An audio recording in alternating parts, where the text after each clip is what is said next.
اب نوٹ کر لیجئے، یہ کتابیں اگر آپ پڑھنا چاہیں تو کتاب الملاحم میں پڑھیے، بدترین عذاب عربوں پر آیا کھڑا ہے، سروں پر تنا ہوا ہے، بدترین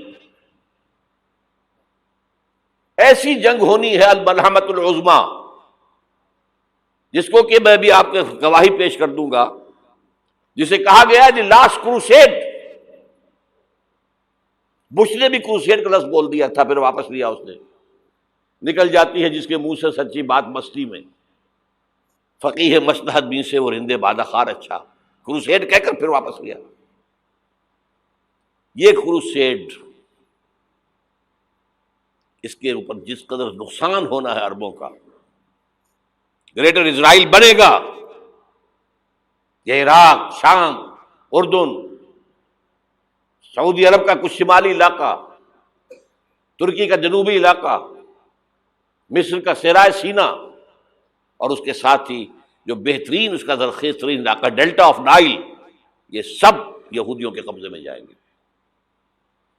اس کو حدیث میں کہا گیا الملحمۃ العظمی۔ عیسائی 80 علم لے کر اے مسلمانوں تم پر حملہ آور ہوں گے، اور ہر علم کے نیچے 12,000 فوج ہوگی، 9.5 لاکھ فوج۔ یہ نیٹو کی تیاری کس کے لیے ہو رہی ہے؟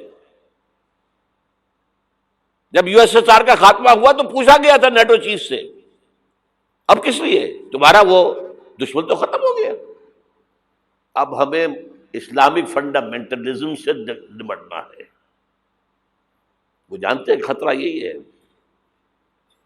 اب اسلام ابھر سکتا ہے، مسلمانوں کے سینوں کے اندر وہ آگ ہے، اوپر خاکستر آ گیا ہے، تم کہیں اٹھانا بیٹھنا، یہ اندر تو انگارہ ہے، اوپر سے راکھ ہے، اس سے دھوکہ نہ کھا جانا ان کے دلوں کے اندر۔ اور بش نے کہا تھا مسلمان چاہتے ہیں کہ ہسپانیہ سے لے کر انڈونیشیا تک نظام خلافت قائم کریں، اور میں حیران ہوا تھا کہ اس کمبخت کو ہسپانیہ کا خیال کیسے آ گیا؟ ہمیں تو کبھی آتا ہی نہیں، اب ہم تو بھول گئے، وہ تو 500 برس پرانی بات ہے جبکہ وہاں سے ہمیں نکال دیا گیا تھا۔ اگرچہ اقبال نے کہا تھا ہے ارض فلسطین پہ یہودی کا اگر حق، ہسپانیہ پر حق نہیں کیوں اہل عرب کا؟ ہسپانیہ میں تو 800 سال حکومت کی مسلمانوں نے، اور ابھی 500 برس ہی گزرے ہیں نا۔ یہودی تو ارض مقدس سے 2000 سال نکالے گئے، انہیں لا کے آباد کیا گیا، عربوں کے سینے میں خنجر بھونک دیا گیا۔ وہ چھوٹا سا ملک جو چاہتا کرتا، کوئی پوچھنے والا نہیں۔ امریکہ جیسے اپنے بیٹے کی حفاظت کرے ویسے کرتا ہے اس کی۔ اور حضور نے فرمایا ہے وہ جنگ جب ہوگی تو ایک باپ کے اگر 100 بیٹے ہوں گے تو 99 ختم ہو جائیں گے، ایک بچے گا۔ یہ حدیث ہے، حدیث ہے صحیح۔ اور آپ نے فرمایا ویل للعرب من شر قد اقترب، عربوں کے لیے ہلاکت ہے، عربوں کے لیے بربادی ہے اس شر سے جو قریب آ چکی ہے۔ اور آج جس طرح انہوں نے ان کی تہذیب کو اختیار کر لیا ہے، دبئی جا کر دیکھیے، بدترین مغربی معاشرہ جو ہے وہ دبئی کے اندر ہم نے قائم کر کے دکھا دیا۔ اب سعودی عرب اس راستے پر بڑھ رہا ہے۔ اور اس کے بعد نمبر 2 پر جو ہے ہم پاکستانی ہیں، لیکن میں اس کے وہ پہلی بات جو کہہ رہا ہوں وہ تو یقینی ہے، اس میں تو احادیث صحیحہ موجود ہے۔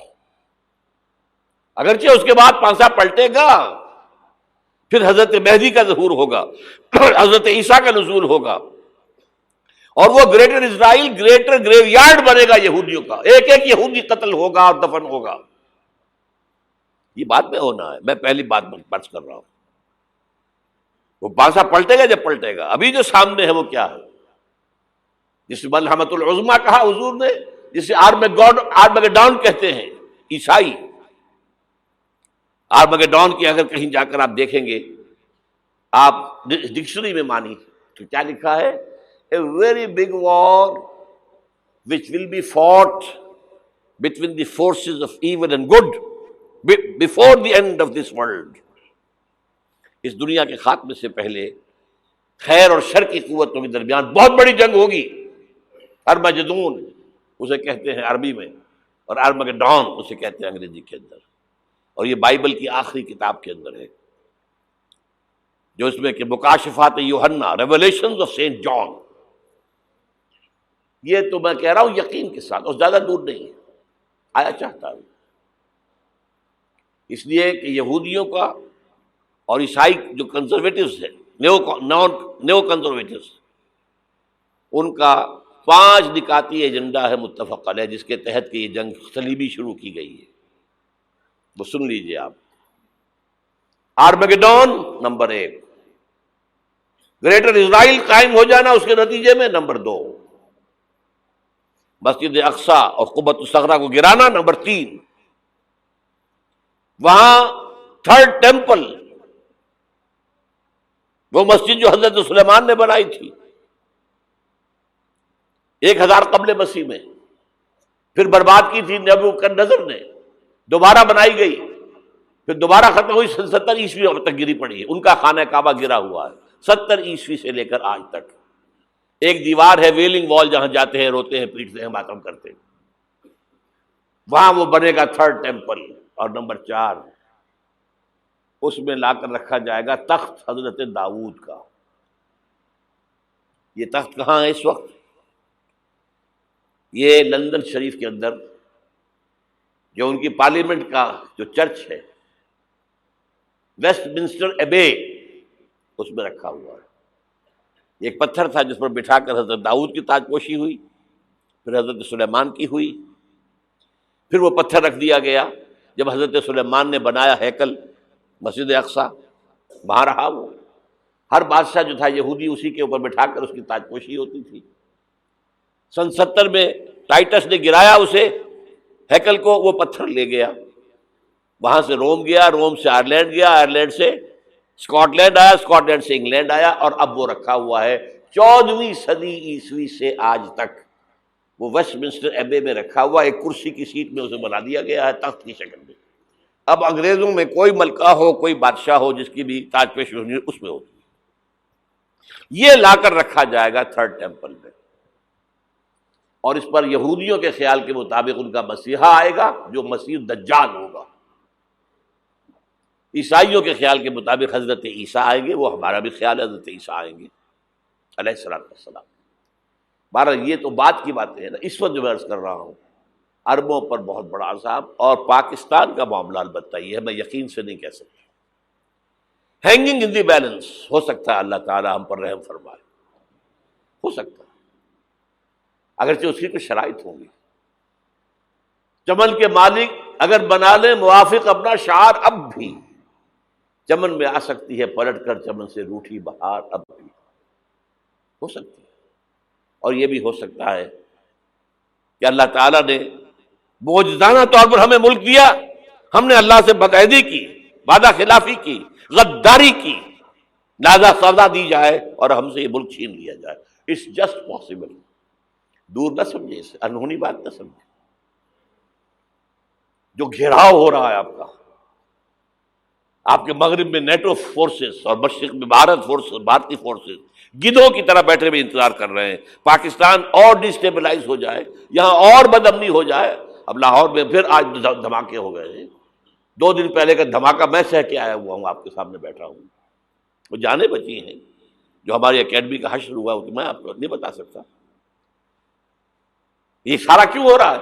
تاکہ یہاں بدامنی ہو جائے اور ہمیں جواز مل جائے. مغرب سے نیٹو فورسز داخل ہو جائیں، مشرق سے بھارتی فورسز آ جائیں، اور ہمارے ایٹمی دانت توڑ کر اور پھر ہمیں بھارت کے سامنے ڈال دیا جائے. نو ڈو ایز یو لائک. یہ ان کا نقشہ ہے. ہوگا کیا وہ اللہ جانتا ہے، ہوگا وہ جو اللہ چاہے. لیکن اللہ کا چاہنا جو ہے وہ کس پر منحصر ہے؟ یہاں انقلاب برپا کرو، یہاں اسلام لاؤ. اگر دھندوں میں لگے رہو گے تو وہ خود بخود نہیں آ جائے گا انقلاب. صحابہ نے جانیں دی تھی، کتنی تکلیفیں اٹھائی تھی. 12 برس تک مکی دور کے اندر با نشہ درویشی در ساز و دمادم زن، جو پختہ شبی خدرا بر سلطنت جم زن. یوم طائف یاد ہے جو حضرت عائشہ فرماتی ہے کہ میں نے پوچھا تھا حضور سے کہ یوم احد سے زیادہ سختی بھی آپ پر کبھی آئی؟ یوم احد پر کیا ہوا تھا؟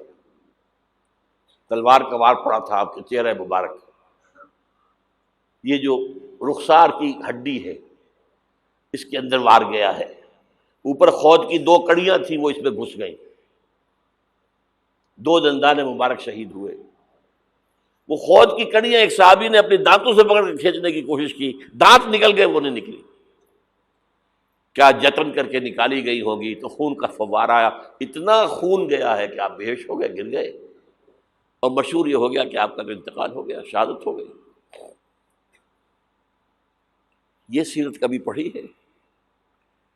حضرت عائشہ کے ہوش کا تو یہی دور تھا نا، یوم طائف میں جو آپ کی کیا تھی، بچی تھی، انہیں کیا پتا کیا ہو رہا ہے حضور کے ساتھ۔ 3 دن تک حضور مکے کی گلیاں اور وہاں کے اوباش لوگ پتھراؤ کر رہے گئے تھے اس امید میں کہ شاید وہاں کا کوئی سردار ایمان لے آئے، تو یہاں تو ابو طالب بھی فوت ہو گئے، یہی دنیاوی سہارا تھا، خاندانی سہارا تھا ابو طالب کے ذریعے، اور گھر میں ایک دلجوئی کرنے والی رفیقہ حیات تھی، وہ بھی، ان کا بھی انتقال ہو گیا۔ آپ نے کہا یہ عام الحزن ہے، اب تو سب کو طے ہو گیا قریش کو کہ اب جیسے قتل کر دو ان کو، اسی لیے آپ گئے طائف، شاید وہاں کا کوئی بڑا سردار مانے ایمان لے آئے مجھ پر تو میں اپنا مرکز ادھر شفٹ کر دوں۔ تینوں سے ملے ہیں، تینوں نے وہ جواب دیے، نکل جاؤ یہاں سے، میں تمہارے ساتھ بات بھی کرنے کو تیار نہیں۔ اچھا، تمہارے سوا کوئی نہیں ملا تھا اللہ کو نبی بنا کر بھیجنے کے لیے؟ دیکھو جاؤ، میں بات نہیں کرنا چاہتا، ہو سکتا ہے میں بے عزتی کر بیٹھوں، واقعی تم اللہ کے نبی ہو تو میں مارا جاؤں گا، جاؤ جاؤ جاؤ۔ یہ سلوک محبت کے ساتھ ہوا ہے۔ اور پھر چھوکروں کو، اسٹریٹ ارچنز جنہیں آپ کہتے ہیں، اشارہ کیا تھا، خبر لو ان کی، پتھراؤ ہو رہا ہے، ساتھ کوئی ہے ہی نہیں، ایک آدمی صرف، زید ابن حارثہ۔ اب سامنے سے پتھر آ رہے ہیں تو حضرت زید آگے آ جاتے ہیں، ڈھال بنتے ہیں، مجھے لگے پتھر حضور کو لگے، آپ پیچھے سے آ رہے ہیں، چاروں طرف سے تو ڈھال نہیں بن سکتا ایک شخص، جسم لہو لہان، خون جا کر جوتیوں میں جم گیا ہے، جوتی اتر نہیں۔ پھر وہاں سے واپسی پر جو دعا مانگی ہے، اللہم الیک اشکو ضعف قوتی وقلت حیلتی وہوانی علی الناس، اے اللہ تیری جناب میں فریاد لے کر آیا ہوں اپنی قوت کی کمی کا، اپنے وسائل کی کمی کا، اور جو ذلت و خواری ہو رہی ہے لوگوں کے سامنے، الا من تکلنی، مجھے کس کے حوالے کر دیا ہے، الا بعیدی یتجہمنی، یہ میرے اوپر ہجوم کر کے آ جائے، حملہ کرے، اور عدو من لگتا امرے، یہ دشمن کے حوالے میرا معاملہ کیا، جو چاہے کر دے وہ۔ لیکن پھر عبدیت غالب آتی ہے، ان لم یکن علی غضبک فلا ابالی، اللہ اگر تو ناراض نہیں ہے تو مجھے کوئی پرواہ نہیں، سر تقسیم خم ہے جو مزاج یار میں آئے، مجھے اندیشہ یہ ہے کہ تو ناراض تو نہیں ہو گیا۔ یہ تکلیفیں جھیلی ہے،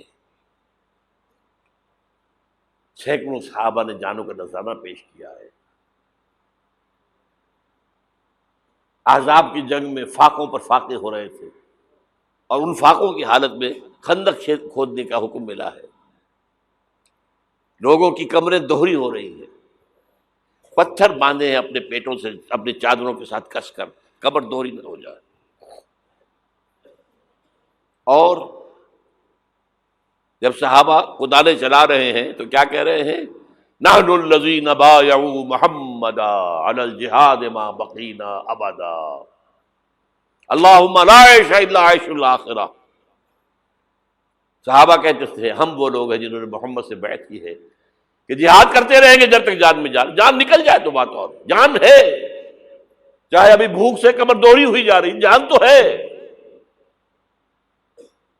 اور ایک دفعہ کہتے تھے اللہم لا عیش الا عیش الاخرہ، اللہ عیش، زندگی تو آخرت کی زندگی ہے۔ اور حضور فرماتے تھے، حضور کے بیٹھے ہوئے نہیں تھے گاؤں تکیہ لگا کر، پتھر اٹھا اٹھا کر خندق میں سے لے جا کر باہر پھینک رہے تھے، جب صحابہ کہتے ہیں اللہم لا عیش الا عیش الآخرہ، حضور فرما رہے ہیں فاغفر الانصار والمہاجرہ، اے اللہ ان انصار اور مہاجرین کی مغفرت فرما دے۔ پھر حضور کی خدمت میں کچھ لوگ آئے، حضور اب یہ فاقہ ناقابل برداشت ہو گیا، دیکھیے ہم نے یہ پتھر باندھے ہوئے اپنے پیٹوں کے ساتھ۔ حضور نے کرتا اٹھا کر دکھایا، وہاں 2 پتھر باندھے ہوئے۔ یہ ہے سیرت النبی۔ آپ کس چیز کو سیرت النبی سمجھتے ہیں؟ بہرحال اس موضوع پر میری ایک کتاب ہے منہج انقلاب نبوی، کہ انقلاب کیسے آیا تھا۔ اگر دل میں ذرا بھی آرزو پیدا ہو گئی ہو کہ اللہ قبول کر لے مجھے بھی،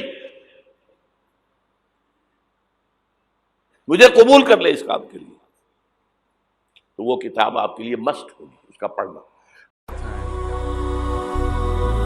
هي الحلقات تحفظني بآيات من القرآن، هي الحلقات تملأني بحب المصطفى العدنان، هي الحلقات تحفظني